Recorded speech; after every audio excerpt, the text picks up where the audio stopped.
Good morning, dear students. My name is Ferhan Mazher, and the subject today we are studying is Cambridge O Levels Mathematics Syllabus D. We call this subject D Maths 4024.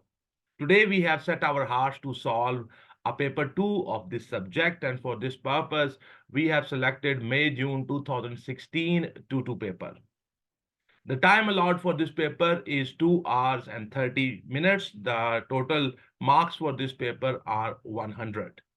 The scientific calculator is allowed in this paper.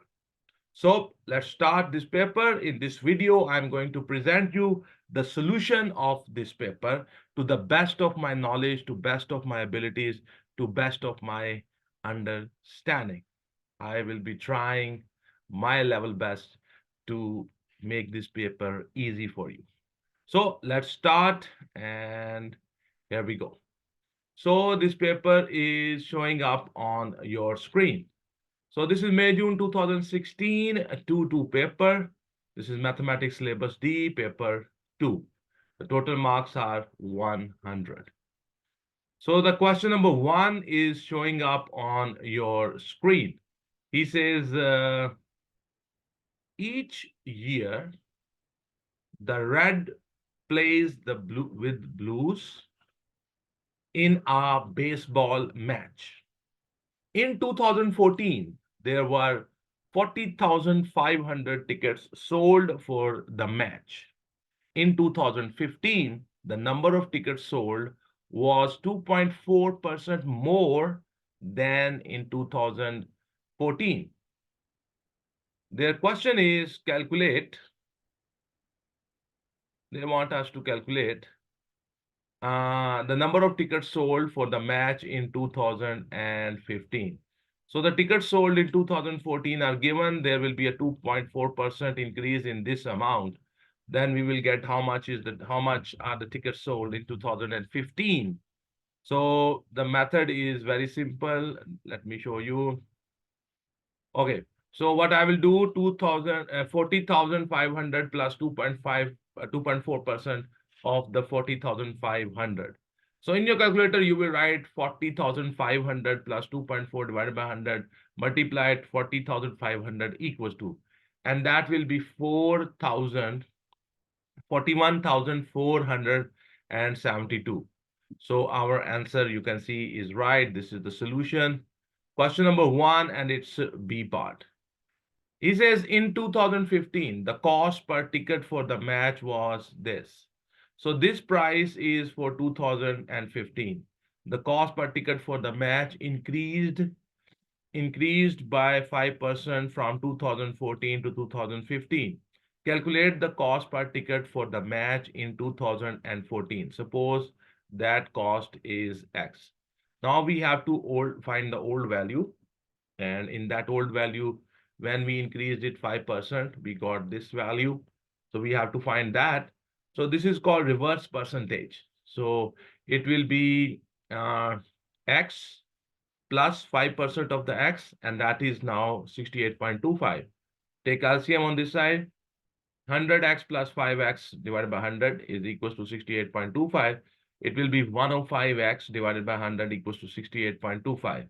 Make the x alone. So you will have 68.25 multiplied 100 divided by 105. X will be equals to $65. $65 is the answer. Okay, then we have the next part. The next part coming up on your screen is a 3 marks question. This is question number 1, it's C part. Calculate the percentage increase from 2014 to 2015 in the total money taken for the match. Okay, so first of all, I will calculate how much is the revenue in 2014. Then I will calculate how much is the revenue in 2015. Then I will check how much is the difference. Then I will represent that difference as a percentage.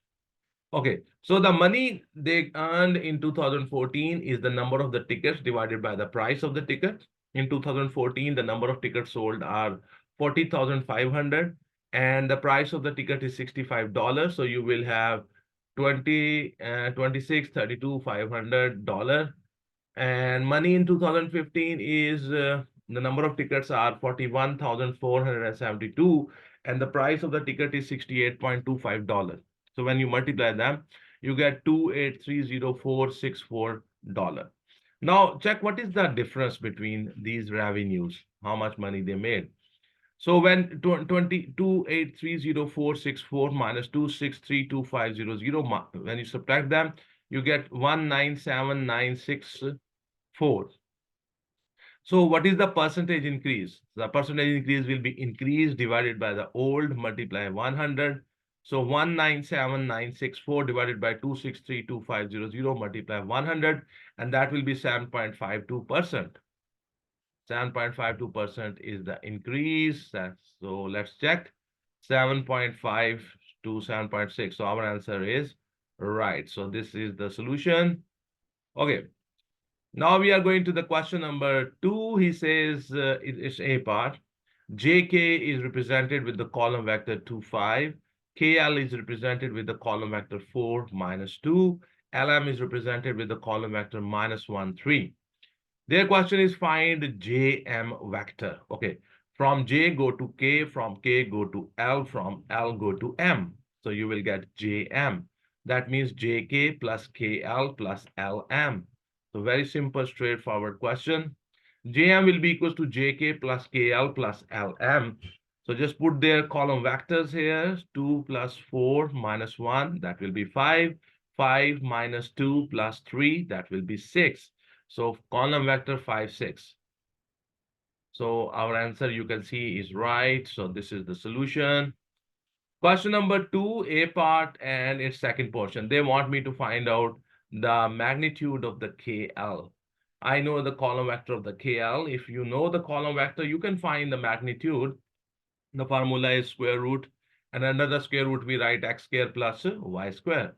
So it will be 4 square plus minus 2 whole square and square root on all of them. So when you do this on your calculator, you get 4.47. 4.47 is the right answer, sir. This is how this is done. Okay. So we are going to the next part, that is the B part. He says in the diagram, OA from O to A is A. O to B, from O to B is small b. Sorry. C is the point such that OAC is a straight line, and the AC is equals to 2 times OA. That means that AC divided by the OA is equals to 2 by 1. Okay. So the A to C is basically 2. OA is 1. So if this is A, this will be 2A. And this whole thing will be 3 portions. D is the midpoint of OB. So if this is 1, this is also 1. Because this whole thing is B, so this portion will be half. OD will be B by 2. DB will be also B by 2. E is the point such that EC is equals to OD. EC is equals to OD. So EC, this one, is basically equals to OD. OD is B by 2. So this will be also B by 2. Okay. So let's start. He says express as simply as possible in terms of A and B, AD. They want me to find AD.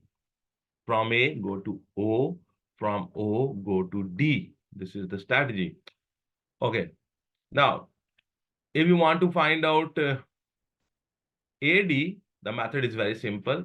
AD will be from A, go to O. From O, go to D. This is the bypass.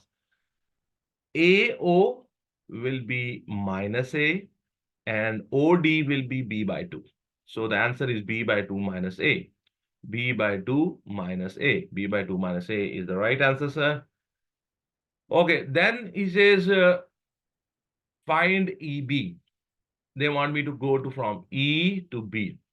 Very simple. From E go to C. From C go to O. From O go to B. Okay. So E to C, C to O, O to B. Okay. E to C is B by 2. C to O will be 3 minus 3A. And O to B is small b. Okay. So this is the strategy. Okay. So let's see. EB is equals to EC plus CO plus OB. EC is B by 2. This was given. CO will be minus 3A. OB will be plus B. Because this is B, they can be added with each other. So take the LCM. So 2B plus B, that is 3B by 2. 3B by 2 minus 3A. You can take this 3 common. So 3 common. In the bracket, you will have B by 2 minus A. Bracket close. So let's check. Our answer is right. Okay. Then they asked me to find the ratio between the EB and the AD. I know the AD value, I know the EB value. Finding the ratio between them is very simple. ED here is this 3 bracket B by 2 minus A, bracket close ratio. AD is this B by 2 minus A. This and this is gone, so 3:1. So the answer is 3:1. So you know this answer is right. I hope you understand. Let me reduce the size so you can see the whole thing together. So if you want to take more time in this part, you can pause the video. Okay, so we are going to the next question. That is question number 3. Stephen asked 25 women how many children they have. The results are summarized in the table. So this is very important. These are the number of children a woman have. So he asked 25 women. 0 children, 1 child, 2 children, 3 children, 4 children. So this is the frequency given. 7 women said they don't have child, 0 child. So 5 women said we have 1 child. 6 women said we have 2 children. 4 women said we have 3 children. 3 women said we have 4 children. Okay, so the first question is find the mean. It's a very simple question. You see, this is your X, okay, and this is your F, okay. So simply multiply F with the X, and 0 multiply 7, 0, 1 multiply 5 will be 5, 2 multiply 6 will be 12, 3 multiply 4 will be 12, 4 multiply 3 will be 12. The mean is summation Fx divided by the summation F. So here we go. So can you see that? Okay. Now the Fx will be 0, 5, 12, 12, 12. When you add them up, this will be the summation Fx. It is 41. The summation F means to add up the frequencies. That will be 25. 7 plus 5 plus 6 plus 4 plus 3. That's 25. Mean is summation Fx divided by the summation F. So 41 divided by 25, and that will be 1.64. It will be 1.64. Our answer is right. So this is how this is basically done. I hope you have learned it, and even now you can learn it. Then the question is find the median. It's a group data, and we want to find the median. If you want to find the median, we need to find out the cumulative frequency. In the cumulative, if you want to find the cumulative frequency, so the first frequency will be written as it is, and then the next frequency is added into it. First frequency is 7, 7 plus 5, 12, 12 plus 6, 18, 18 plus 4, 22, 22 plus 3, 25. This is cumulative frequency. This last number in the cumulative frequency is an even number, odd number. So if you have the odd numbers, total observations are odd, then in the center of the data, there will be a single number, and which number that will be? That is n plus 1 by 2. So because n means the number of observations in the data. And so 25 plus 1, that's 26. 26 divided by 2, that's 13. So 13th number is your median. That is the number which is in the center of the data, in the middle of the data. So where is this class has 1, 2, 3, 4, 5, 6, 7. This class has 8, 9, 10, 11, 12. This class has 13, 14, 15, 16, 17, and 18. Okay. So basically this class has that number. So 13 is in this class. So what is the value of the X here? 2. So your median is 2. So your median is 2. Let's check. The median is 2. Our answer is right. This is how this is done. Hopefully you understand. Then they say find the mod. The mod is that X value whose frequency is highest. You see this frequency is the highest frequency here. So what is the value of X on it? That is 0. So that X value is the mod. Do not write the highest frequency as an answer. The X value who has the highest frequency. So 0 is the mod. Okay. So 0 is the mod. Let's have a look. Okay, our answer is right. Okay. Then they say, Steven says that the mod, which is 0, the mod value is 0, is the average that best represents the data. Explain why Steven is wrong. You see, you calculated that the mod of the data is 0. And if it is the best representation of this data, you see, the mod is 0, which means that in this community and during that sample, the sample they surveyed, and they do not have children. That means 0 children means if the mod is 0 and you say this is actually the representation of this data, and that is wrong because 0 mod means 0 children. That means they do not have children. It means none of them have children, but they have children. So that's why it's not a good representation. Okay, mod of this data is 0, which means no family or no woman has children, which is not true. So in this case, the mod is not the best presentation of that data.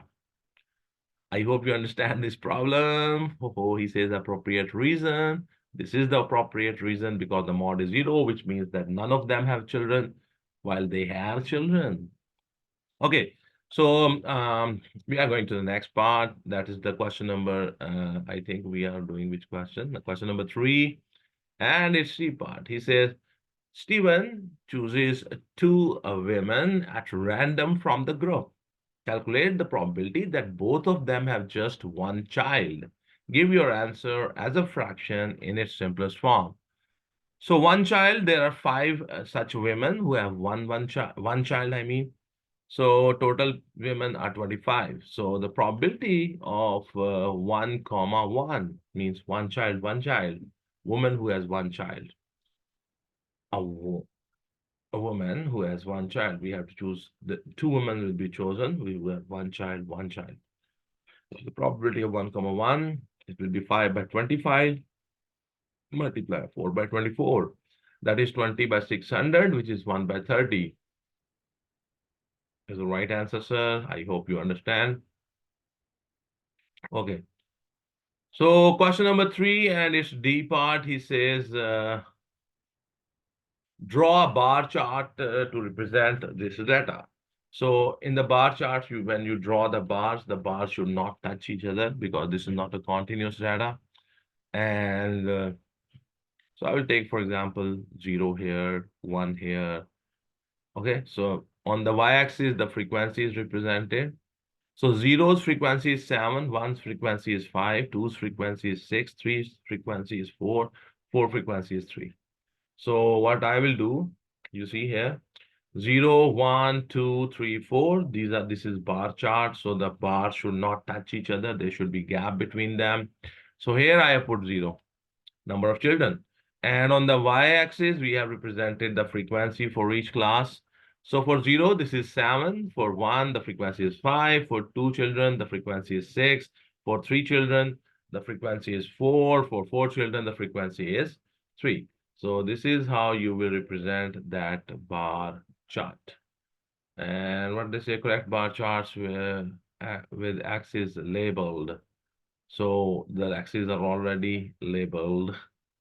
Okay.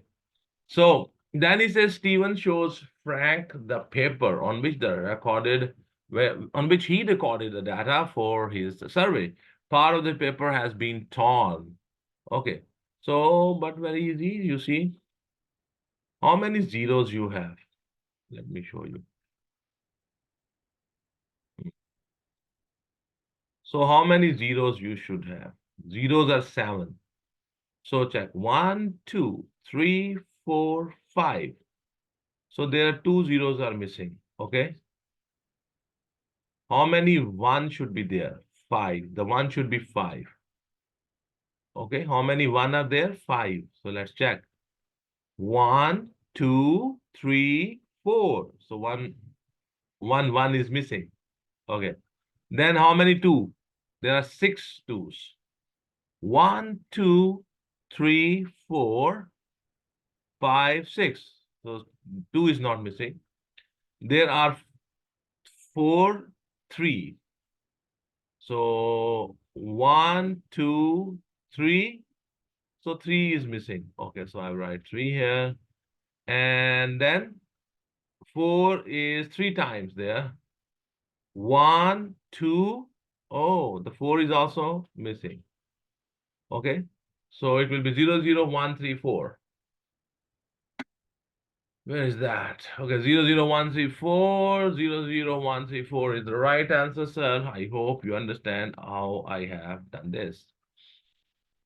Okay, so we are going to the next question. That is question number 4. It's A part. He says triangle ABC has sides AB equals to 8 centimeter, AC equals to 7 centimeter, BC equals to 12 centimeter. Its A first part is use a ruler and compasses to construct the triangle ABC. Side AB has been drawn for you.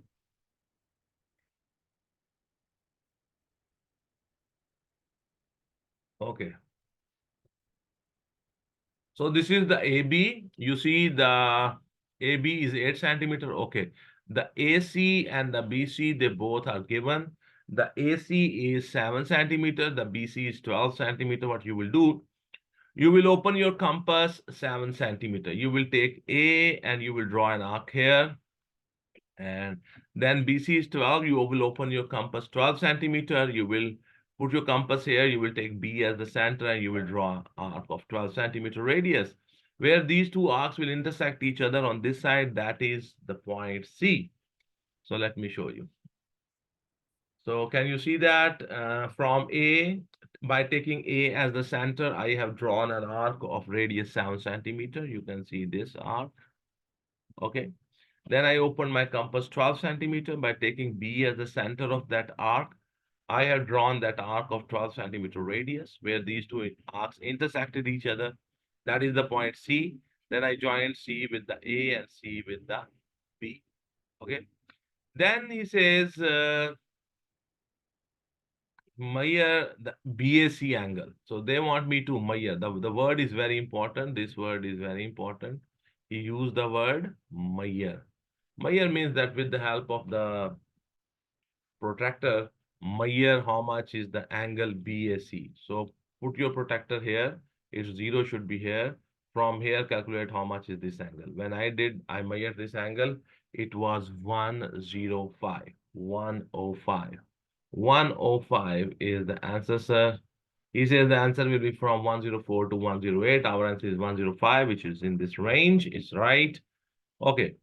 Then we have this question. He says calculate.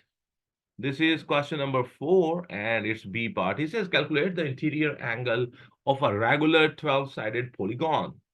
So if you know the number of the sides of a polygon, we can find the sum of the interior angles. We can also find if it's a regular figure, then regular polygon, then we can find it's a single internal because all the internal angles will be equal to each other. Now finding internal angle of a regular polygon, the formula is 180 bracket start n minus 2 bracket close whole divided by n, where n means the number of the sides, which is 12 here. So very simple, it's a 2 marks question. So here we go. So here we have. Okay, the internal angle is equals to 180 bracket start n minus 2 bracket close divided by n. So the interior angle, internal angle you can say is 180 bracket. The n means 12. N means the number of the sides of the polygon. So 12 minus 2 bracket close divided by the 12. So it will be 180 into 10 and divided by 12. That is 150. So the internal angle is how much? 150. It is 150. So our answer is right, sir. This is the solution. Okay. Question number, we are on the question number 4. And now we are going to its C part. He says the diagram shows a hexagon with 2 parallel sides. So these 2 sides are parallel to each other and 1 horizontal line of symmetry. So here you have a line of symmetry. So this is the line of symmetry. So this angle will be also how much? 125. So this angle is also 125. This angle is Q, so this angle will be also Q. And this angle will be 360 and minus 3p. Okay. And this angle is divided into 2 equal parts. So this angle will be how much? P by 2. This lower angle will be also how much? P by 2. This line is also parallel to this line. This is line of symmetry. So that divides that figure into 2 equal parts. When you fold that figure along that line of symmetry, both the parts will be exactly matching over each other. Okay, it's like this. Okay, exactly matching. So 125 plus p by 2 this is the allied angle of parallel lines. So their sum will be equal to 180. So the first question is calculate the p. I hope you understand. So the p by 2 plus 125 will be equal to 180. So p by 2 will be equal to 180 minus 125. P by 2 will be equal to 55. So p will be equal to 2 into 55. So p will be equal to 110. Our answer is right. This is how I have done it. Then they want me to find out the value of the Q. Okay. Now, if you want to find the value of the Q, I should know what is the sum of this 6-sided figure. Okay. So before going into that, you see, this is 3p. The p value we just calculated is 110. So this reflex angle is 330. So this angle will be 360 minus 330, and that will be, oops.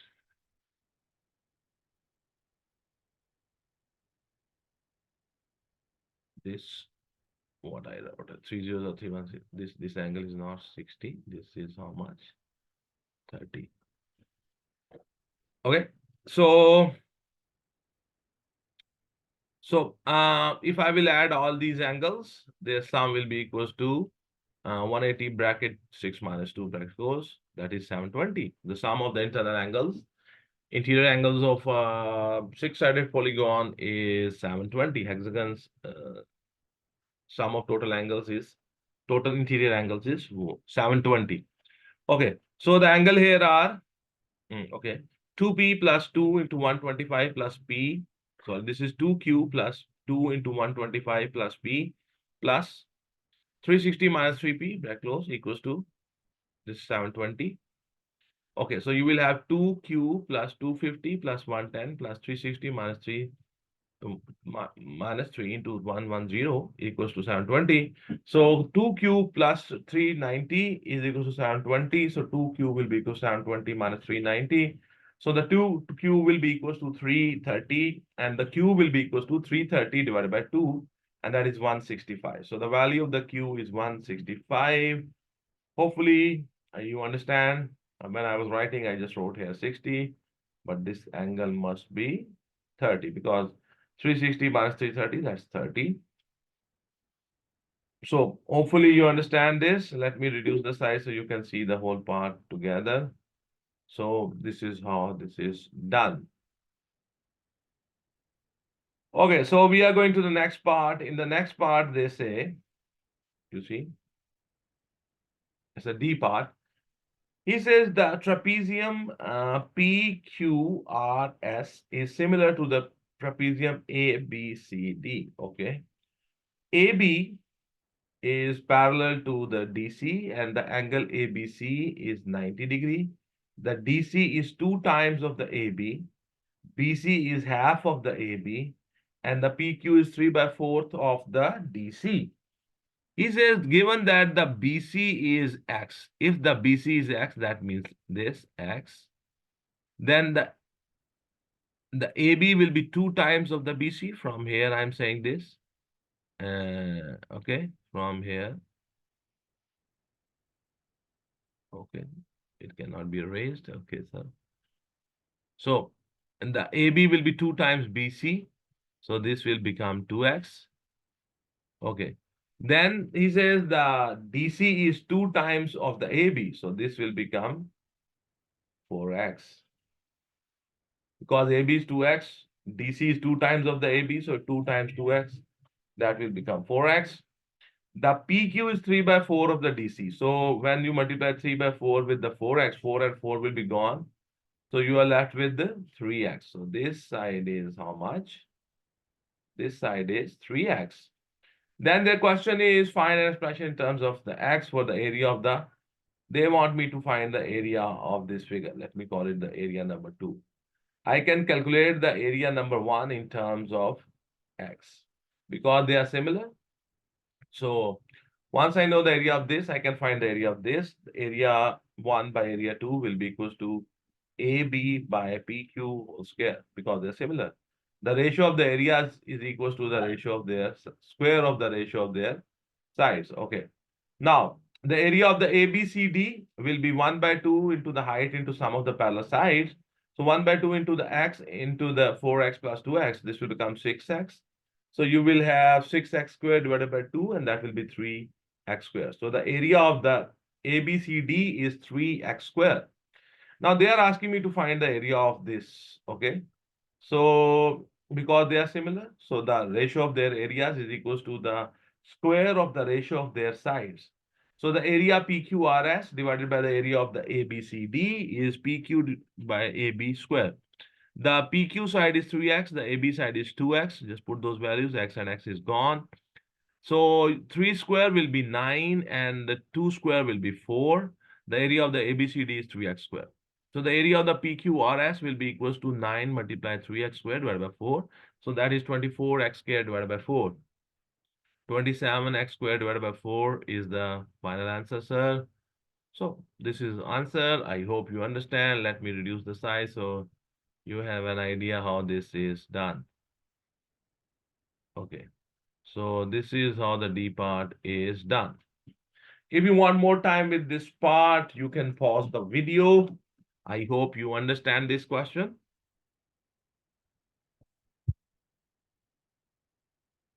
Okay. So we are going to the next question. The next question is question number 5. He says factorize fully 8x squared y minus 12x 5. So you can take 4x squared common from these two terms. So let me show you the solution. So I will take 4x squared common, and in the bracket you are left with the 2y minus 3x cubed. So let's check if this answer is right. Our answers are right, sir. This is how this part is done. Question number 5, and it's B part. He says solve. Solve means to find the value of the variable. So here you have 4x minus 2 bracket x plus 5 bracket close equals to 3. We will just open up this. 4x minus 2x minus 10 is equals to 3. So you will have 2x equals to 3 plus 10. 2x is equals to 13. So x will be equals to 13 divided by 2. So x will be equals to 6.5. So x is equals to 6.5. This is how this is solved. So next question. Question number 5, it's C part. Again, he says solve, but this time he has given you an inequality. So solve means to find the value of the variable. So 7 minus 5y less than 20. So we will make y alone and positive on one side.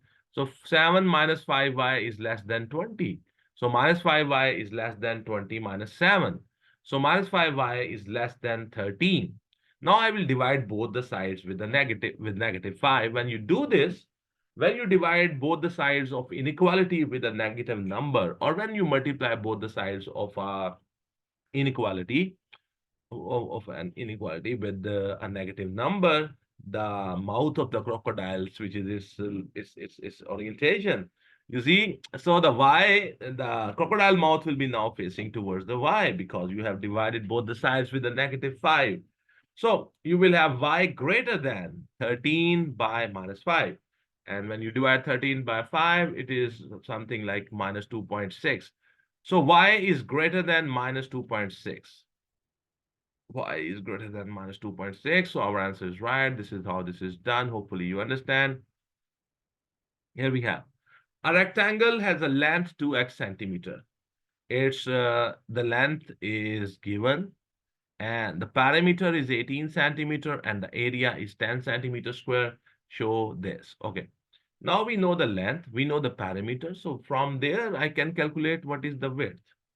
And once I know the length and the width in the terms of the x, then I can use this area thing because the area will be length into width. So suppose that the length is given, that is 2x. You know the perimeter is 2 length plus, it's a rectangle. So the perimeter of the rectangle is 2 length plus 2 width.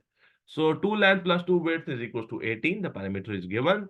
So the length is 2x. So 2 into 2x plus 2 into w is equals to 18. I want to find out the value of the w, the width, the breadth. So 2w will be equals to 18 minus 4x. So divide all of them with the 2.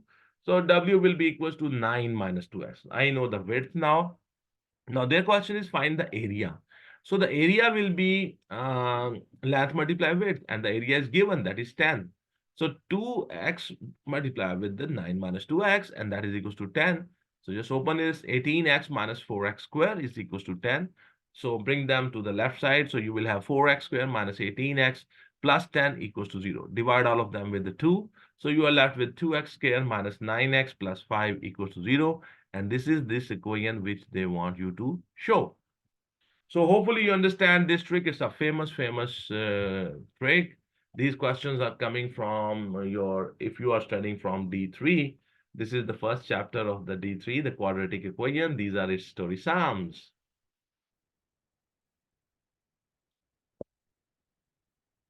Okay.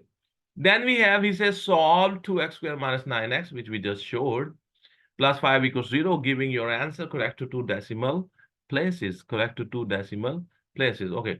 So I'm going to apply the quadratic formula. So before applying the quadratic formula, you know that the coefficient of the x square is 2. The coefficient of the x here is minus 9. And the constant term here is 5. So A is 2, B is minus 9, and the C is 5. Now we will apply the quadratic formula. The quadratic formula is x is equals to minus b plus minus. Then we have square root, and under the square root, we have b square minus 4ac. The whole thing divided by 2a. Just substitute the value of the a, b, and c, and then do the calculation. So at the end, you will have this 9 plus minus under root 41 by 4. Now there are two options. One option is 9 plus under root 41 equals to divided by 4 equals to, and this will give you 3.85. The other option is 9 minus under root 41 equals to divided by 4 equals to, and that will give you an answer of 0.64. So we have two values of x here. One value is 3.85 and the other value is 0.64. So you have here 3.85 and the other value is 0.65. So our answer is right. I think I have not rounded it off properly. So this is, in the answer, they have 0.65, but my answer is 0.64. So you can check it on the calculator, but otherwise this answer is perfect. Okay, so this is find the difference between the length and the width of the rectangle. So out of these two given values of the x, you can use any one. I'm going to use this value. The length of this rectangle was supposed as 2x. So 2 into 3.85, that will be 7.7. The width is supposed to be 9 minus 2x. So put the value of x as 3.85. So 9 minus 2 multiplied 3.85, and that will be 1.3. So it means that the length is 7.7 and the width is 1.3. Their question is find the difference between the length and the width of the rectangle. Once you have found the length and the width, you have to tell what's the difference between them. So 7.7 minus 1.3, that is 6.4. So the difference between the length and the width is 6.4. So the difference is 6.4. So you can see, my dear students, that the difference, our answer is right. This is how we have done this. Let me reduce the size so you can see this whole part together. If you want to spend more time with this, please pause the video. Otherwise, I'm going to the next question. So the next question coming up on your screen is question number 6. It's A part. He says the universal set is 2, 3, 4, 5, 6, 7, 8, 9, 10, 11, 12. The A set is such that A set is X such that X is a prime number. So out of this universal set, prime numbers are 2, 3, 5, 7, 11.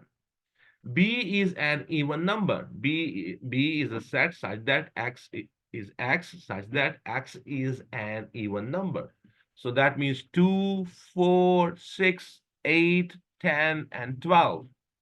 Then he says C is X such that X is a multiple of 5. So multiple of 5 here are 5 and 10. So you have to write down it for our bit so we do not get confused. We are normally, this is how I do. I write down those sets. Okay. So their first question they are asking me is question number 6A, first part. It's A part is B intersection C. So they want me to find out the common between the B and the C. The common between the B and the C is only one number, that is 10. So this is my answer. So common between them is 10. Okay, so this is the right answer, sir. Then their question is A union B union C and whole complement. So first of all, I will find A union B union C. A union B union C means union means that you write all of them. So you write all the members of A, all the members of B, all the members of the C, but we do not repeat any member. Okay. So when I A union B union C, I will find first of all that will be 2, 3, 4, 5, 6, 7, 8, 10, 11, and 12. Then I will find their complement. The complement or the means the members which are here but which are in the universal set but are not here. That is their complement. So we can also understand it very easily by a universal set minus this set. So from the universal set, cut all these members. The remaining members will be their the complement of this set. So A union B union C whole complement will be, there is only one number left, that is 9. So that is the answer, sir. I hope you understand. You have learned how to find the complement. Okay, the C part is A intersection B complement. A intersection B complement. Let me first of all find the B complement. B complement means the members who are in the universal set but who are not in the B set. Okay, so the B complement will be 3, 5, 7, 9, 11. Now they want me to find out the common between the A and the B complement. That means intersection. Intersection means the overlapping portion, the common portion, which is present in both of them. So in the B complement and in the set A, what is common? Let's check. 3 is common, 5 is common, 7 is common, 11 is common. So 3, 5, 7, and 11. 3, 5, 7, and 11. So you can see my answer is right, sir.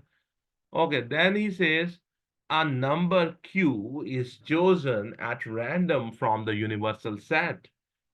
Find the probability that the Q, this means belongs to A intersection B complement. So how many members were there in the A intersection B complement? There were 1, 2, 3, 4. There were 4. And how many total members are there in the universal set? 1, 2, 3, 4, 5, 6, 7, 8, 9, 11. So the probability will be 4 by 11. 4 by 11. 4 by 11 is the right answer, sir. So hopefully you understand this is question number. Let me show you the answer. 4 by 11 is the right answer, sir. This is this question number 6. It's A part. I hope you understand. Okay. Then we have question number 6 is B part. He says that a matrix of 2 by 2 order X, the matrix name is X, is 3 minus 1, 2, 0. Y is 2, 2 minus 1, 1. They say find 2x plus y. Very simple, straightforward. Okay. So let me increase the size so you can see the whole thing. Okay. So 2 will multiply with this matrix plus the y matrix. So when this 2 will multiply, it will multiply with all the members of this matrix. So it will become 6 minus 2, 4, 0. Here you will have 2, 2 minus 1, 1. So now these two matrices will add up, and 6, the corresponding members add with the corresponding members. So 6 plus 2 is 8, minus 2 plus 2 is 0. 4 minus 1, that will be 3. 0 plus 1, that will be 1. So my answer is 8031. 8031. So my answer is right. You can look at the answer. So this is how it is done. Okay. Now in the question number 6, it's B and its second portion. They want me to find out the y inverse. So if you want to find out the y, it's a 2 marks question. So you need to find out the determinant of the y, then the adjoint of the y, and then you know the y inverse will be equals to 1 by y determinant into adjoint of y. So here we go. The y is given 2, 2 minus 1, 1. And then first of all, I will find the y determinant. So this will multiply by this minus this multiplies this. So 2 into 1 minus 1 into 2. So 2 plus 2. So this is 4. So determinant is 4. So adjoint, change the position of these two and change the sign of these two. So you will have adjoint of y will be 1 minus 2, 1, 1, 1, 2. So y inverse will be equals to 1 by y determinant into the adjoint of the y. So it will be 1 by 4 into 1 minus 2, 1, 2. So this is my answer, sir. So look at 1 by 4, 1 minus 2, 1 by 1, 2. So check. So this answer is right. So this was question number 6. Let me reduce the size. So that was the question number 6, and it's B part, and hopefully you understand. Okay, so we are going to the next question, and the next question on your screen is question number 7.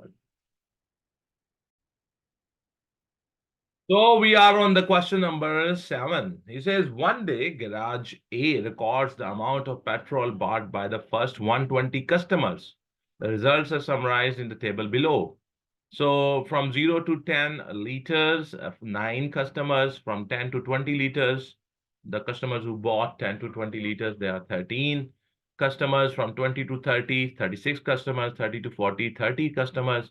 40 to 50 liters of petrol was bought by 16 customers. 50 to 60, 9 customers. 60 to 70 liters was bought by 5 customers. And 70 to 80 liters petrol was bought by 2 customers. He says complete the cumulative frequency table below. You see, cumulative frequency is always drawn on the upper boundary of the class, and the frequencies are added up. Okay. So 9, the first frequency is written as it is. Then 9 plus 13 is 22. Then we will add 22 and 36. So you will add 58, and then 58 plus 30, that will be 88. And then 88 plus 16. And then whatever the answer comes, then you add 9 in it. Then whatever the answer comes, you add 5 in it. Then whatever the answer comes, you add 2 in it. Okay. So this is how this cumulative frequency table is completed. I have completed it. So let me show you. So here we have 9. 9 plus 13 is 22. 22 plus 36 is 58. 58 plus 30 is 88. 88 plus 16 is 104. 104 plus 9 is 113. 113 plus 5 is 118. 118 plus 2 is 120. I hope you understand this, how this is done. So this is 58, 88, 104, 113, 118. So our answers are right. Okay, then we have on the grid below, draw a cumulative frequency curve to represent this data. So here we have a graph is given to us. On the y-axis, the cumulative frequency is represented. Here, the petrol in liters is represented. So we will plot these points 10, 9, 20, 22, 30, 30, 58, 40, 88, 50, 104, 60, 115, 70, 118, 80, 120. So what I will do, I will plot these points, and Look at this black curve, and I plotted those points, and then I joined them with the smooth like curve. So this is the cumulative frequency for the garage A. I have written here brand A. It's actually the garage A. Okay. So we have completed the frequency table, cumulative frequency curve. So our answers are, I mean, this is right. There's no problem in it. Okay, then we have the C part of the question number 7. He says, use your graph to estimate the median. How you find the median? You find the 50% of the cumulative frequency, and the 50% of the cumulative frequency will be 50 by 100 into 120, because the total cumulative frequency here is 120. So that is 60. So on the y-axis, look, where is the 60? From there, go to your this graph for the garage A. And when you intersect that graph, go downstairs to the x-axis, check what is the value of the petrol there. That is 30. So the median is 30 liters. 30, this is 30.5. I can show you. This is 30.5. 30.5. So this value is 30.5. So I've written here 30.5. Okay. So the median is 30 to 31. My answer is 30.5. That answer is right, sir. Okay, now we are going to find the question number 7C and its second part. He says, find the 90th percentile of the distribution. 90th percentile of the distribution will be 90 by 100 into 120. So whatever the answer comes, we will check that number on the y-axis, and then from there we will go to the graph, and then when you intersect the graph, I will check what is the value on the x-axis. So it's 108. So on my graph, I will check where is 108. 108 is here. So from here, I will go to my graph for garage A. And when I intersect the graph, I will check what is the x value there. It is approximately 54. So 54, let me increase the size so maybe you can see it more clearly. Yeah, 108, and here we have 54. So 54 is my answer. So let's check 54. They said the answer is from 53 to 55. So my answer is 54, which is right.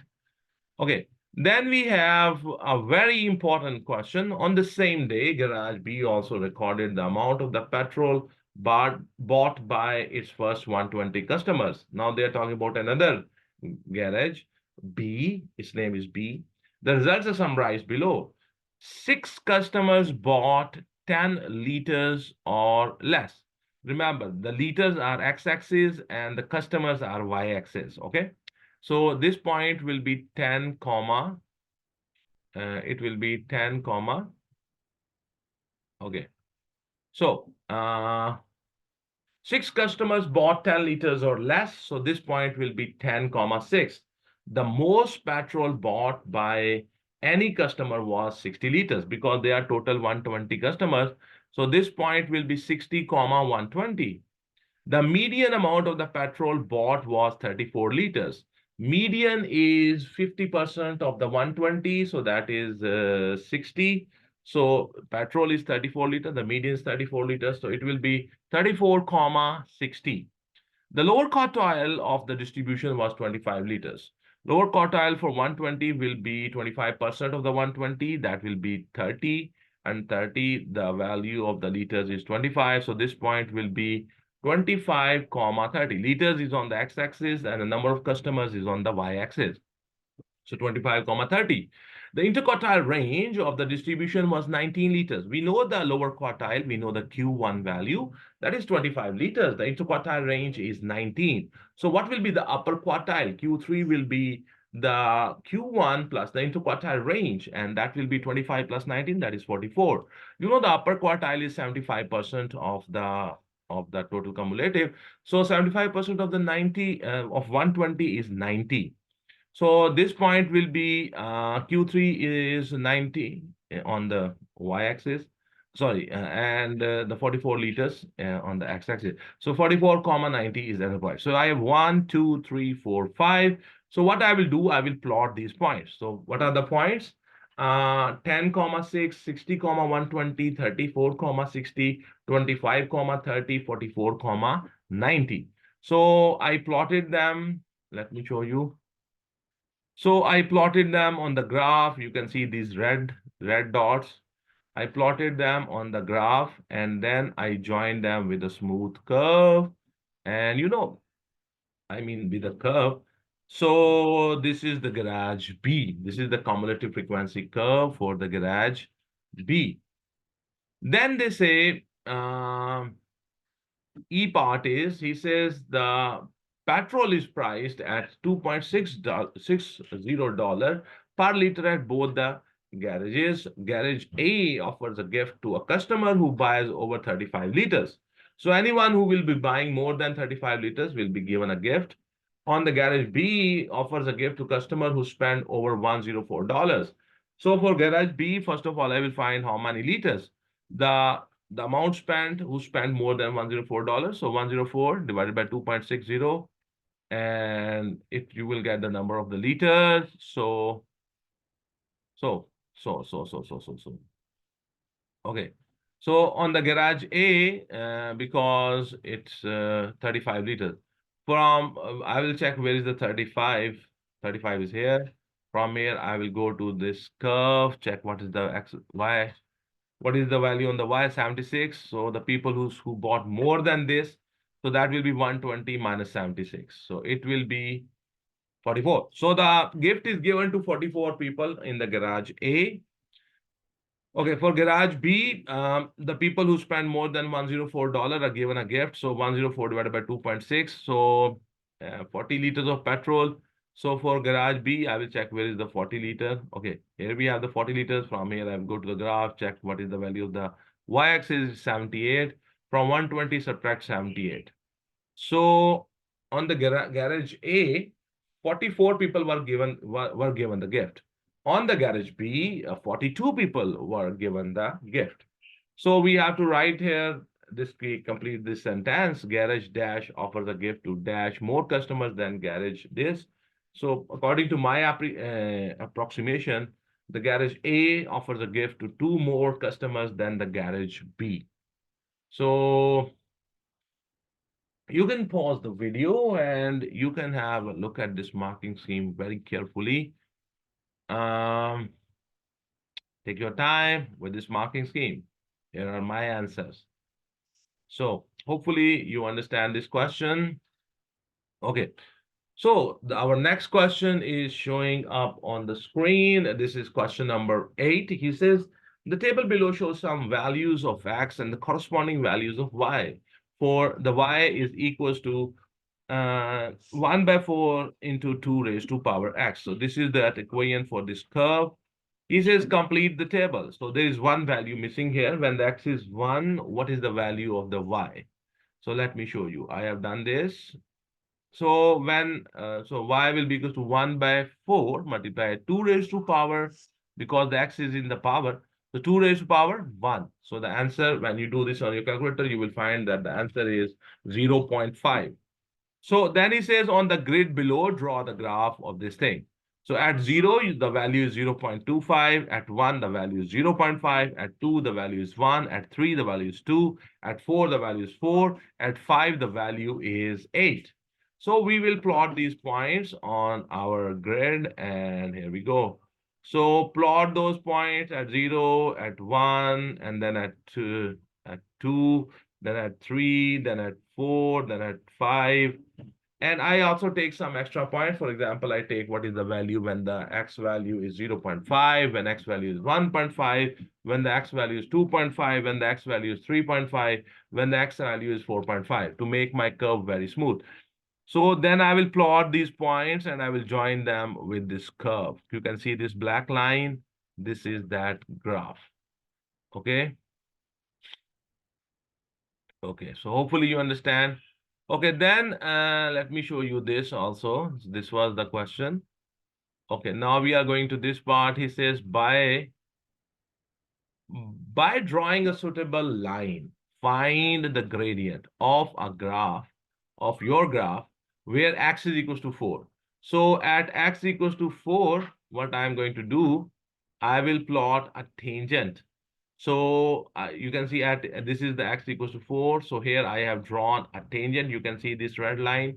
This is that tangent. And what is the tangent? Tangent is a line which touches that curve only at that point. So this is my tangent. Then I will take 2 points on this tangent. For example, I take this point, which is 5, 6.8, and I take this point, which is 2.6, 0. Then I will use these 2 points to find the gradient of that tangent. Whatever is the gradient of that tangent, same is the gradient of the curve at x equals to 4. So I have taken 2 points on that tangent, 2.6, 0 and 5, 6.8. So the gradient will be y2 minus y1 divided by x2 minus x1. So it will be 6.8 minus 0 divided by the 5.5 minus 2.6. So it will be 2.83. So the gradient will be 2.83. 2.3 to 3. So my answer is 2.8. So that answer is right. Okay, then their question is show, that's the D part of question number 8. Is it show that the line 2x plus y equals to 6. So this is a line, and together with the graph, this is that curve, can be used to solve this equation. So what I will do, I will make the y of this line and the y of this curve equal to each other. And when I will move this and rearrange this, and I will get automatically this thing. This is how this is done.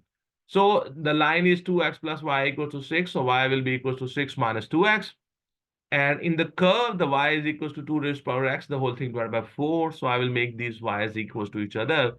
So 2 raised to power x divided by 4 is equals to 6 minus 2x. So bring this 4 to this side. So 2 raised to power x is equals to 24 minus 8x. So you will have 2 raised to power x plus 8x minus 24 is equals to 0. So this is what they have asked us to show. So we have shown here. Hopefully you understand. Okay, so he said this is the marking scheme, whatever. You can read this. You can pause the video. Okay, so then he says, hence solve this equation. Because you got this equation by equating the y of this line and this curve. The graph of this curve is already you have drawn there. So I will draw this line for this purpose. And where this line and that curve will intersect each other, I will check what is the value of the x of that point of intersection. And that will be the solution of this equation. So I'm going to draw that line y is equals to, I'm talking about this line, y is equals to 6 minus 2x. Take some values of x, 0, 1, 2, 3, 4. Check what is the value of y on them. So 6 minus 2 into 0, that's 6. 6 minus 2 into 1, that is 4. 6 minus 2 into 2, that will be 2. 6 minus 2 into 3, that will be 0. 6 minus 2 into 4, that will be minus 2. Then I will plot these points on that graph and automatically, okay. So I plotted those points here. At 0, you have 6. At 1, you have 4. At 2, you have 2. At 3, you have 0. Then I joined them with a straight line. So this is that line which represents 2x plus y equal to 6. So when that line and that curve intersected each other at this point, so I will check what is the value here. This is approximately something, something, something. I don't know. It is something like 2.123.4.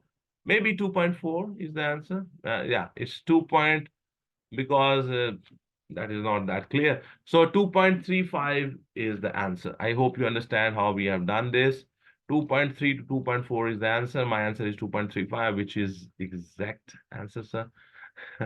So then we will have the point P and the Q are 2, 3 and 5, 4 respectively.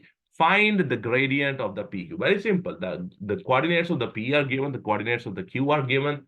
You can apply the gradient formula. The gradient formula is y2 minus y1 divided by x2 minus x1. That will be 4 minus 3 divided by 5 minus 2, and that will be 1 by 3.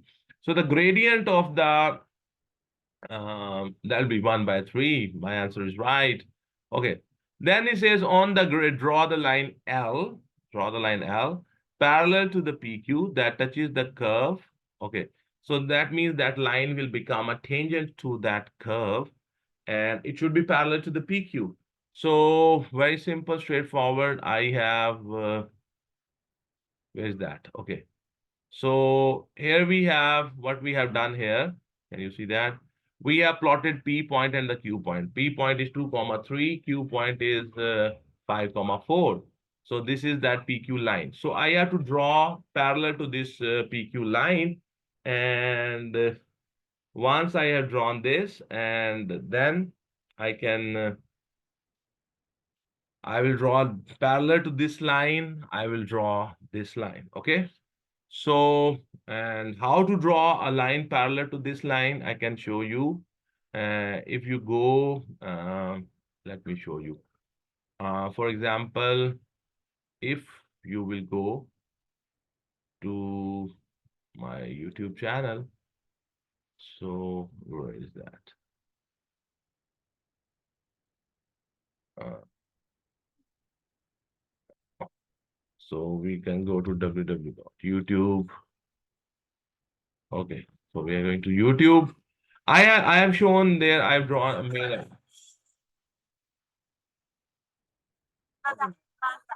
So go to my channel from here, Ferhan Mazher. Okay. So when you go to my channel, I have just made this video how to draw a parallel line to a given line. And in that video, when you write, your tone influences how readers respond. Okay. Grammarly, so text, type. Okay. So good morning, everyone. Today we are going to learn how to draw a line parallel to a given line with the help of your this is that instrument, that part which I am explaining in this video. If you can pay attention here, we have this line PQ. And in the question, they have asked me to draw a line parallel to PQ, which is tangent to this curve. So I have to draw a line which is parallel to the PQ and is tangent to this curve. So how to draw a line parallel to this? Very simple. You see, I have this set square. So what I will do, I will place my set square like this. This edge of the set square has been aligned with the line PQ. Then I will take a scale and I will put this scale on this face, this straight edge of the set square. So this side of the set square is aligned with the PQ, and this side of the with this side of the set square, I have put a scale. Now you can see, hold this scale firmly, and you can see that this set square can move. So wherever I want to take this, I can take this, and this edge of the set square will be always aligned with the PQ. Okay, so now I have moved it and here when it this edge touch this curve. So at this point, if I draw a line, and this will be parallel to the PQ, and it will be tangent to this curve. So I will remove this scale. I will hold this set square firmly. I will use my pen and I will draw this line. So when I will draw this line, you see I have drawn this tangent, and this tangent is parallel to that PQ line.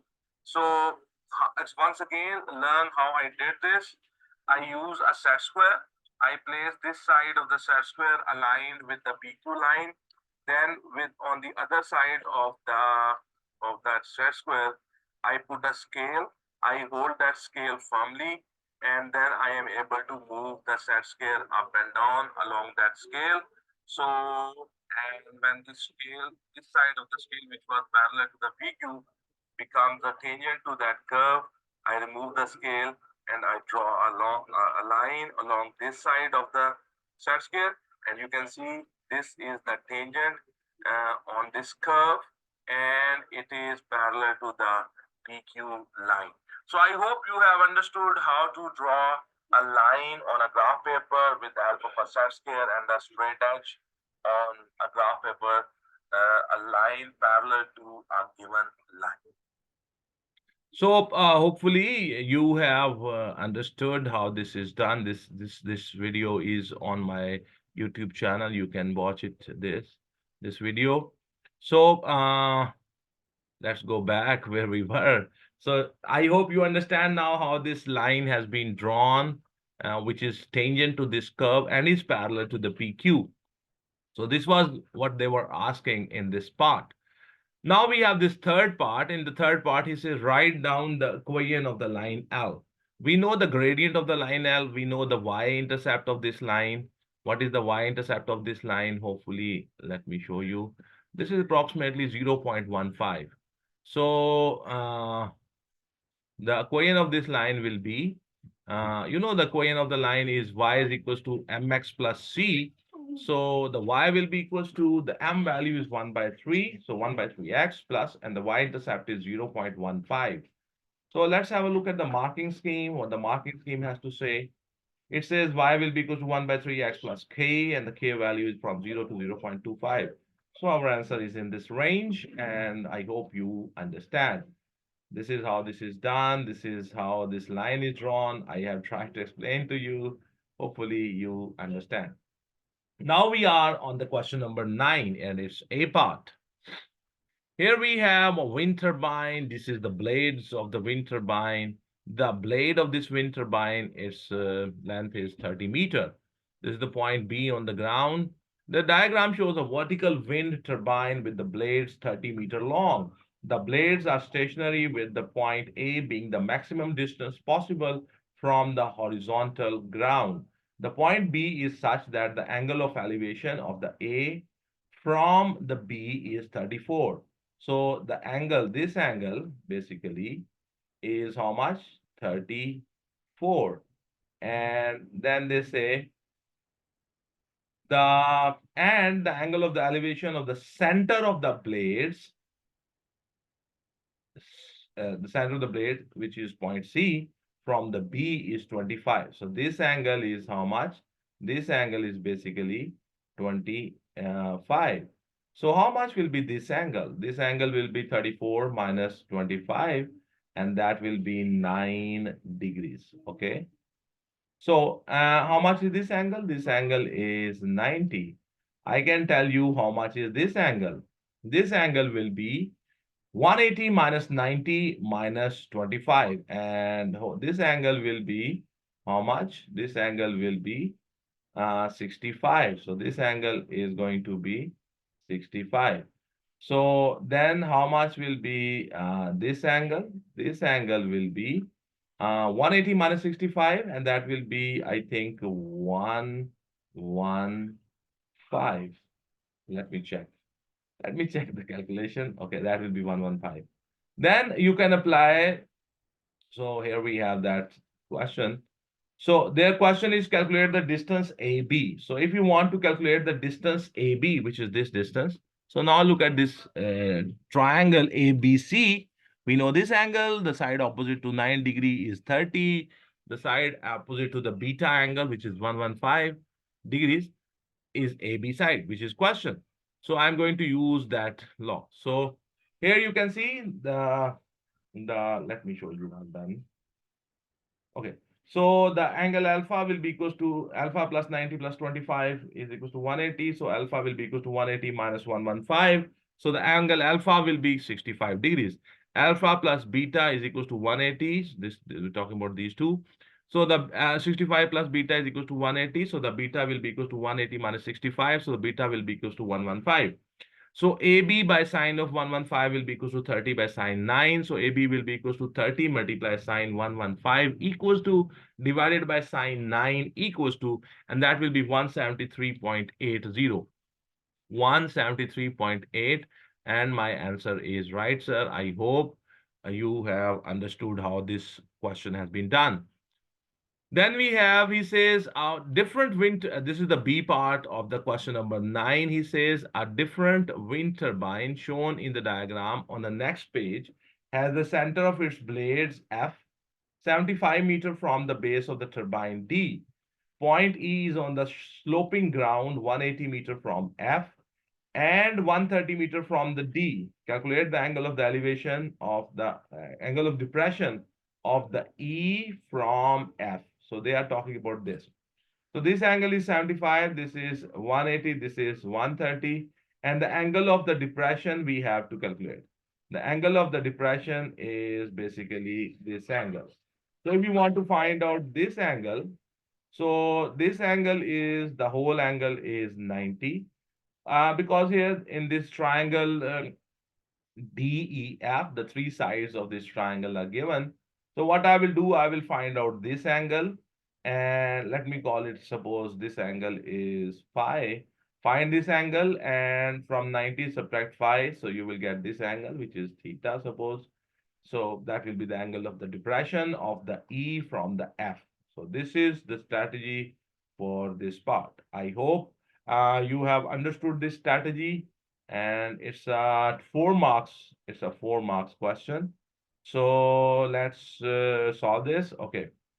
So the cos of the D, I'm going to apply the law of cosine, and here you see the cos DFE will be equals to D square plus E square minus F square divided by the 2 into D into E. So cos of DFE will be equals to 180 square plus 75 square minus 130 square divided by 2 into 80 into 75. So when you do this calculation, it will be 0.7824. Then take cos inverse of this, and that will be 38.52. The angle of the depression will be 90 minus 38.52, and that will be 51.48. So let's check first of all 51.4 to 51.5. So my answer is right. This is the strategy. Can you see this whole question? You can pause the video. You can take your time with this question. Okay, so we are going to the next part. Then he says this was the strategy of that question. Okay. Now we are on question number 9. It's a C part. He says P is the point on a blade which is furthest from the center of the blades. Each blade is 30 meters long. Calculate the distance traveled by the P as the blade rotates 1 revolution. Okay. So because that P point will be moving in a circle and its radius will be 30, so the distance traveled in 1 revolution will be equal to the circumference of that circle. So I will calculate 2 pi r. So here we have I am going to distance traveled by the P point in 1 complete revolution will be 2 pi r, and the radius here is 30. So 2 pi multiply 30, that will be 188.4956. So 188 to 189, our answer is right, sir. 188.5. This is my answer. Hopefully you understand. Question number 9C and its second part. He says the blade complete 15 revolutions per minute. Calculate the speed of the P, giving your answer in kilometer per hour. So this is revolutions per minute. This is kilometer per hour. So how much distance will be traveled in 1 minute by the P point? Because it's doing 15 revolutions. In each revolution, it is doing 188.5. So the speed is 15 into 188.5. So it is doing 2,827.5 meter per minute. But we want the speed in kilometer per hour. So if you want to convert meter per minute into kilometer per hour, you will have to multiply with the 60 and divide with 1000, because there are 60 minutes in 1 hour and there are 1000 meters in 1 kilometer. So that's why I'm dividing it with 1000 and multiplying with the 60. So when you do this, 2827.5 multiplied 60 divided by 1000, it will be 169.65, which is 169.7. So 169.7, approximately 170. So our answer is right. I hope you understand. You can pause the video. Okay, so question number 9C, third part. The point Q lies on the straight line between P and the center of the blade. So Q travels 90 meters as the blade completes 1 revolution. Calculate the PQ. Okay, so this is that blade is the P is from the center of the blades. The P is 30 meters away. The Q is, we don't know how much, but we now know that when it will rotate, the Q will have, when the circle in which the Q rotates, its circumference is 90. So 2 pi r equals to 90. So the r will be equals to 90 divided by 2 pi. So the r is 14.3. So the radius for this Q from this center of blades is 14.3. Now, what is the distance between the P and the Q? This distance is 30, this distance is 14.3. So from 30, subtract 14.3, you will get 15.7. So 15.7 is the right answer, sir. You can have a look at the marking scheme. So this is how you do this. I hope you understand. Then we are going to the next question. That is question number 10. Here we have, he says, the triangle A, B, C, and D are drawn on a centimeter square grid. So then the first question is the perimeter of the triangle A is A plus under root B centimeter, where A and B are integers. Find the value of the A and the B. So you can look at this look at this triangle A. They are talking about the triangle A. Is this side is 1, this side is 2. I apply the Pythagoras and I will find this side. Then I will add these three sides. That will be the perimeter of the A. And they have said that the perimeter of the A will be this. Okay. So there, from there, I will be able to tell. Okay. So let's apply the Pythagoras here. C square is equals to 2 square plus 1 square. So C square will be equals to 4 plus 1. That is C square equals to 5. Take square root on both the sides. So C will be equals to under root 5. So the perimeter will be equals to, add up all the three sides. So it will be 2 plus 1 plus under root 5. So it will be 3 plus under root 5. They said that the perimeter will be A plus under root B. So this will be 3. The A value is 3. The B value is 5.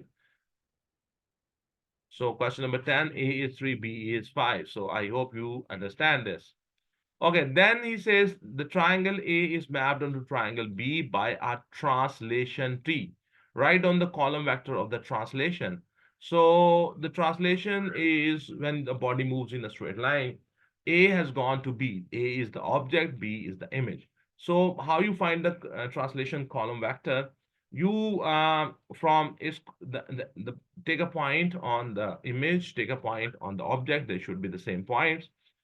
I mean, this is the object, this is the image of the same point. Okay, so from here, so from the coordinates of the image, subtract the coordinates of the object. So its coordinates are -3, 4. Its coordinates are 3, 1. So we will subtract them and you will get. So the translation matrix is equals to the image minus the object. Column vector for the image, a single point I've taken, is -3, 4. And for the object, the column vector will be 3, 1. Subtract them from each other. -3 minus 3 is -6. 4 minus 1 is 3. So the column vector which represents this translation is -6, 3. This is how you find that -6, 3 is the right answer, sir. Okay, describe fully the single transformation that maps the triangle B onto the triangle C. So which maps the triangle B onto the triangle C. If you look at both the triangles carefully, you see B, C. So this is a kind of reflection because the triangle has flipped. So what the method is very simple. What you do, so you take two same points on the object and the image. Open your compass, draw this arc, draw this arc. Okay. Then put your compass on this point, draw this arc, where these two arcs intersect each other, join them. So basically what you have done, you have drawn a perpendicular bisector between this point and this point. So this line is the line of the reflection. So draw this line is basically y is equals to x.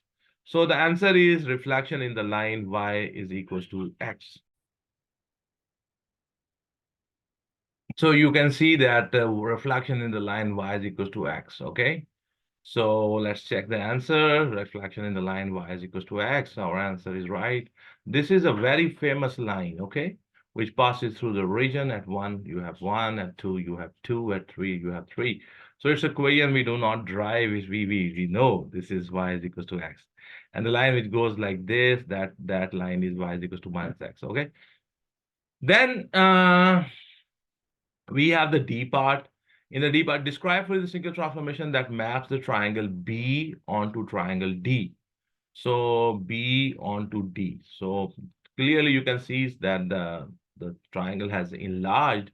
So you will join the same point. So I will join this point and this point with each other. I will join this point and this point with each other.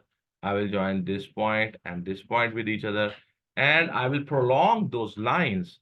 So when you prolong those lines, wherever they intersect each other, that will be the center of the enlargement. And here you can see, let me increase the size so you can see it more clearly. You can see I've joined the same points. I've prolonged those lines. All those lines have intersected at this point. So this is the center of the enlargement. And because the object is here, the image is on the other side of the center of enlargement. So the scale factor is negative. When the scale factor is positive, the image and the object are on the same side of the center of enlargement. When the image and the object on the opposite sides of the opposite side to the center of enlargement, then the scale factor is negative. So here the scale factor will be negative. How much is the scale factor? You divide the side of the image with the side of the object. For example, this side is 4 and the same side here in the object is 2. So 4 divided by 2 is 2. So the scale factor is basically -2. So what is this? This is enlargement. The center of the, I forgot these spellings.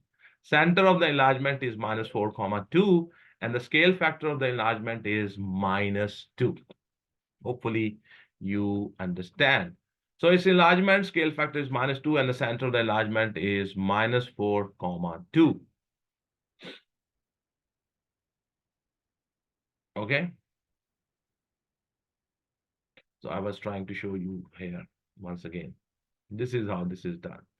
Okay, so we are done with this part. We are done with the D part. He says, write down the matrix that represents the transformation that maps the D onto triangle A. Okay, so my object is D and the image is A. So I want to find out this transformation matrix. So this is my object, this is my image. I will take 2 points from the object. I will take 2 corresponding points from the image. I will note down their coordinates. Okay, so from the D, I have noted down -6, -2. Its image is 3, 1. And from the object, I have taken a point which is -2, -2. And its image in the triangle A is 1, 1. So I will take 22 2 points, okay? So this is very famous Quayan transformation matrix multiply object is equals to image. So the transformation matrix will be -6, -2, -2, -2. Image is 3, 1, 1, 1. So I will take this matrix to the other side and I will write its inverse here. Because it's on the second position here, you can see this is the second position. So its inverse will be also written on the second position on the right side. So first of all, find determinant, -6 multiply -2 minus -2 multiply -2. So it will be 12 minus 4, and that will be 8. So here you see the inverse is 1 by the determinant into the adjoint. So 1 by 8, this is 3, 1, 1, 1, -2, 2, 2, and -6. So just multiply these two matrices with each other, and you will get the answer. From here, I will take row. From here, I will take column. 3 multiply -2 plus 1 multiply 2, and that will be 4. 3 multiply 2 plus 1 multiply -6, and that will be 0. Now this row will multiply with the first column and then the second column. 1 multiply -2 plus 1 multiply 2, and that will be 0. 1 multiply 2 plus 1 multiply -6, and that will be -4. So you have 1 by 8, and the matrix is 4, 0, 0, -4. When you divide all of them with the 1 by 8, you will get 1 by 2, 0, 0, -1 by 2. So this is how you find the translation matrix. Some people remember the transformation matrix, but this is how I do this. So the translation matrix is 1 by 2, 0, and it is 1 by 2 -6. This is minus. I just forgot to write minus here. This is minus, okay? So minus 1 by 2, 0, and -1 by 2. Okay, so I forgot to write here -4 because this is -6 plus 2 -4. So I hope this is right. You understand this. Okay, Now we are going to the next part. He says the transformation V is a reflection in the line y equals to 0. Y equal to 0 is basically x-axis. Reflection in the x-axis. The transformation W is a rotation of 90-degree clockwise about 0, 0. The single transformation X is equivalent to the transformation V, this one, followed by the transformation W, this one. The point G, comma H is mapped onto the point B by the transformation X. Find the coordinates of the P. Okay, so what I will do to understand this, I have used some points. So suppose this is point P. This is how I have guessed it. So suppose this is point P, it is G, comma H, or you can say it's 2, comma 3.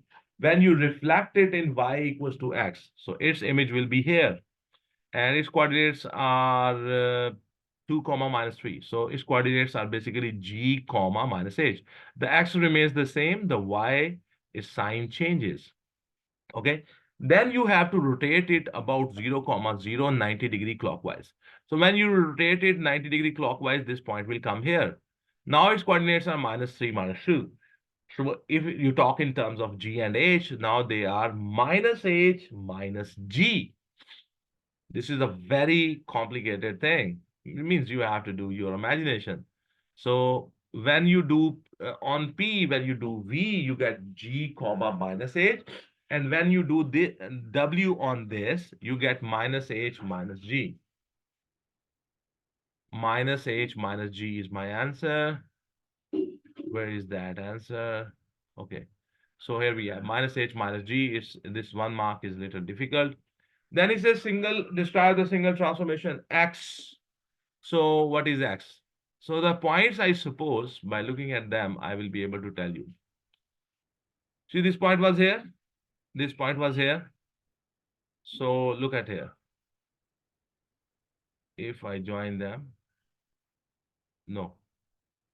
This, this, this, this, this. So it's a reflection in this line. Look at here.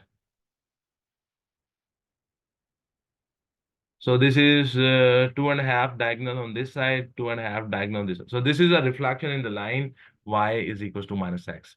This line is called y is equals to minus x. So my answer is reflection in the line y is equals to minus x. This one is not an easy number.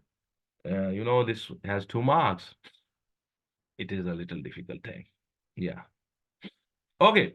So we are going to the next question. The next question is question number 11. He says the volume of the cone is 1/3 pi r square h. Here we have a shape is given. Solid 1 is a cylinder with a small cylinder removed from its center as shown in the diagram. The height of each cylinder is 20 centimeter and the radius of the small cylinder is r centimeter. The radius of the large cylinder is 3.5 centimeter larger than the radius of the small cylinder. The volume of the solid one is 3000 centimeter cube. Calculate the value of the R. So find the volume of the larger cylinder, find the volume of the smaller cylinder. From the larger cylinder, subtract the volume of the smaller cylinder, and you will get the volume of this solid. And from there, we will be able to find out the value of the R. The radius for the smaller cylinder is R, and the radius for the larger cylinder is R plus 3.5. So here you have the volume of the solid will be equals to, okay, the volume of the solid will be V2 minus V1. And the V2 is pi, its radius is R plus 3.5, so it's square into 20 minus the volume of that smaller cylinder is pi, its radius is r square into 20, the height is 20 for both the cylinders, and that will be equal to 3000. So divide both the sides with 20 pi, and so you will, on this right side, it will be 3000 divided by 20 pi. On this side, you are left with r plus 3.5 whole square minus r square, and that is 3000 divided by 20 pi, that is 47.75. Open this with the identity, a plus b whole square is equals to a square plus b square plus a square plus 2ab plus b square. So r square plus 7r plus 12.25. I open it. A square plus 2ab plus b square minus r square. So this and this will be gone, cancelled, I mean, is equals to 47.75. So you are left with 4r is equals to 47.75 minus 12.25. And for 7r will be equals to 35.5. And r will be equals to 35.5 divided by 7. So r will be equals to 5.071. So this is my answer, sir. So this is the whole question showing up on your screens. Let's check. The R is 5.1. The R is from 5.06 to 5.08. So I said 5 point, this answer is right. They have not rounded it off. So there 5.07. 5.07 is the right answer, sir. So let's go to the next part. He says a solid 2 is a cone, and now it's a 4 marks question. Okay, solid 2 is a cone with the volume of 3000 centimeter cube. The perpendicular height of the cone is twice its radius. So the height of this cone is equals to the 2 times the radius. So this height is basically 2r. So this is basically 2r. And the radius of this cone is also r. Okay. So, and its volume is 3000. So very simple, straightforward question. Okay. So here we have the height is 2r. Volume of this cone will be 1 by 3 pi r square h. That is equal to 3000 centimeter cube. 1 by 3 pi radius square. And the height is 2r. Okay, equals to 3000. So r cube will be equals to 3 multiplied 3000 divided by 2 pi. So the r cube will be equals to 1432.39. So take cube root. Take cube root on both the sides. So r will be equals to the cube root of 1432.39, that is 11.27. So the radius of this cone is 11.27. Now the height of this cone will be 2r, and that will be 2 into 11.27, that is 22.55. So the height of this cone is 22.55. Now the height of this cone is 22.55. They say solid dash is the taller by dash. Okay. Solid 1, its height was 20. The solid number 2, its height is 22.5. So that means that the solid number 2, which is this cone, is 2.55 centimeter high, taller than the solid number 1. So the solid 2 is the taller by 2.55 centimeter. So this is how this part is done. Let's check the answer. 2.55 is the right answer, sir. You can look at here. Our answer is right. Okay. Now we are going to the next part. He says this part, let me show you this part together. So this was the part which we were solving. Okay. Now we have the question number 11 and its B part. Here it's a 4 marks question. The diagram shows a triangular prism of the length 24 centimeter. Its cross section is an equilateral triangle. So all these sides, this side is 8 and this side is also 8. And the angle between them is obviously 60-60. So the base of this prism is an equilateral triangle with the sides of 8 centimeters. The angle between these sides is of 60. Calculate the total surface area of the prism. So we have to calculate the total surface area of this prism. You remember the formula to calculate the total surface area of the prism is 2 times the base area, and then you will have to plus the perimeter of the base into the height of the prism. Height of the prism means the length of the prism, which is 24. This is the formula for calculating the total surface area of the prism. 2 multiply the base area plus the perimeter of the base multiply the height of the prism. This is the formula. Okay.